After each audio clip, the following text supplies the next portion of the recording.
In the forgotten corners of Seoul, far from the polished skyscrapers and neon-lit boulevards, there's a pawn shop whose windows never shine. Dust clings to the shelves. The bell above the door rings only a few times a day. Its owner, Tae-sik, is a man who's part myth, part mystery. He doesn't speak unless absolutely necessary. He lives in a one-room apartment above the shop, sleeps on the floor, and eats instant noodles every night. He has no friends, no visitors. But every day, one visitor does arrive. A small, bright spark in his gray world. A 10-year-old girl named Jong So-mi. She's the daughter of the pawn shop's neighbor, Hyo-jong, a nightclub dancer with a heroin addiction and a history of bad decisions. So-mi is thin, hungry, and often bruised, but she's smart, resourceful, curious, and she likes the quiet man downstairs, the one everyone calls the ghost. Tae-sik, despite his silence, finds himself caring. He lets her talk endlessly while she eats ramen in his kitchen. She tells him about her dreams of becoming a ballerina, about the other kids who bully her, and how her mom forgets to pick her up from school. They build a fragile bond, rooted in pain and loneliness. Tae-sik never smiles, but when she's near, his eyes soften. What no one knows is that this quiet man was once one of the most feared covert operatives in the South Korean Military Intelligence Division. And soon, the ghosts of that past will awaken. At the nightclub, Hyo-jong's life spirals further out of control. She's behind on rent, deep in debt, and desperate. So when she finds herself alone with a brick of pure heroin meant for her bosses, the brutal crime lords, Man-sok and Jong-sok, she makes a decision born of addiction and fear. She steals it. Knowing she can't hide it in her apartment, she conceals it inside a cheap digital camera and pawns it to Tae-sik without telling him what's inside. She plans to return in a few days and quietly reclaim it. But the brothers are already watching. They don't tolerate betrayal. They don't issue warnings. They simply eliminate problems. Man-sok and Jong-sok are a study in contrast. Man-sok is older, cold, articulate, and terrifying in his calm demeanor. He wears tailored suits and speaks in quiet tones, but behind every word lies calculated cruelty. Jong-seok is younger, volatile, prone to violence, and addicted to the drugs they sell. Together, they oversee a criminal empire involving drugs, weapons, child trafficking, and illegal organ harvesting. They find out about the missing heroine within hours. Their network leads them to Hyo-jong. One night, she's dragged from her apartment by two enforcers. So-mi tries to intervene, screaming, clawing, kicking. She's taken too. Tae-sik notices the silence. No knocks from So-mi, no calls. He visits the apartment. It's been ransacked. Blood stains on the walls.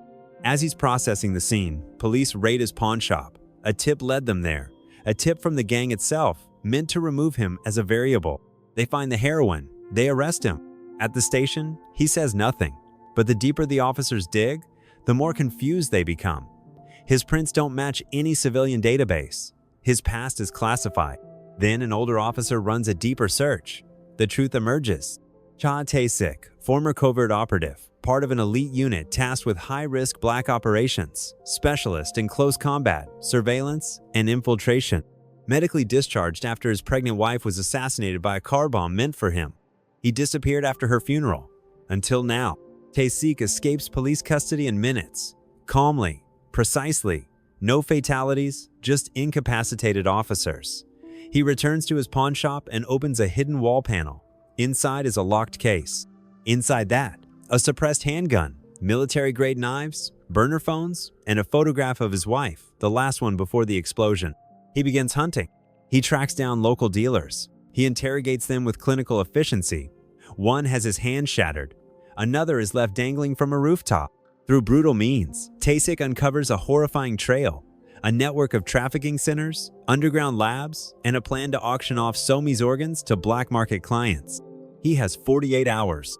Tae-sik discovers one of the gang's organ harvesting centers. It's located in the basement of a fake rehabilitation center. Inside, the air smells of antiseptic and blood. Children sit in wire cages. Doctors prepare surgical tools. He attacks. 5 guards fall in under 30 seconds. He uses their weapons against them, eliminates witnesses, and frees the kids. But So-mi isn't there. A clipboard lists her as in transit. Man-seok hires Ram-rowan, a Thai enforcer known for his efficiency and brutality. A former Muay Thai champion turned hitman, Ram-rowan is emotionless and methodical. They cross paths in a bathhouse. Tae-sik is injured. Ramrowan is ruthless. Their fight is brutal, each blow echoing off tile walls. Ramrowan almost kills him, but Tae-sik manages to escape with broken ribs and torn muscles. He now knows who's after him, and he prepares for a final confrontation. Tae-sik invades the gang's skyscraper headquarters. Alone. He kills over 20 men across 3 floors, each in increasingly brutal, inventive ways. He disables the security system, manipulates the elevators, and turns the gang's own weapons against them. He fights Ramrowan again in the main hallway. This time, Tae-sik is ready. They clash in silence, no words, no screams, just fists, knives, and blood. Ramrowan dies, but not before muttering something about redemption. In the penthouse, Tae-sik confronts Manso. The mob boss is calm, even amused. He shows Tae-sik a glass container. Inside, 2 prosthetic eyes. They belong to the girl, he lies. We use the rest. Tae-sik breaks. He executes every remaining guard, then sits in silence, loads a single bullet, places the gun against his temple. Just before he pulls the trigger, a voice. Ajushi? Somi appears, dirty, frightened, but alive. She runs into his arms. He breaks down, not from pain, but from relief. The police arrive but do not arrest him. They understand now. He walks Somi outside. She says she's hungry. He smiles the first smile in years and replies, "Let's go eat." Weeks later, Somi is enrolled in school. She plays piano in the music room, surrounded by light. Tae-sik watches from a distance, then leaves a gift for her at the office, a music notebook with her name and a photo of her when she was a baby. He walks away. He disappears into the city, no longer a ghost, but not fully returned either. He is at peace.